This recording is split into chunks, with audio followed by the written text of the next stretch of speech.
When you think of college rowing and rowers, you probably picture this.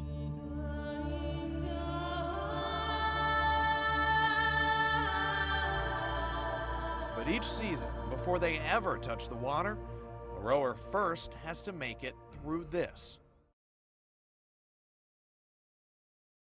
Months of relentless indoor training and grueling speed tests. And it's just 6 minutes of utter agony.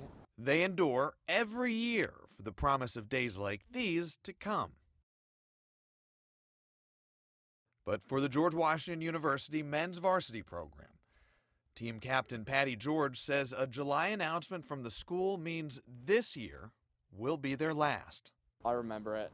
We got told we had to jump on a Zoom call with our director of athletics, and after that, I kind of figured out that something was it wasn't good news.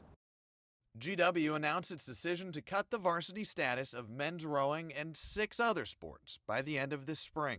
Those affected join a mounting list of college athletes across the country, facing not just athletic seasons, but careers suddenly cut short during the pandemic.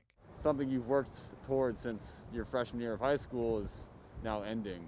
And it's not just in D.C. Citing budgets tightened by COVID-19's financial impact, colleges nationwide have taken the axe to varsity teams. In all, 60 Minutes reports dozens of American schools have cut a total of nearly 100 varsity programs during the pandemic. Frequently, the sports on the chopping block are the type that rarely ever make money for their schools. Unfortunately, yes. I think that's the status quo, and that's just kind of how collegiate sports work in America.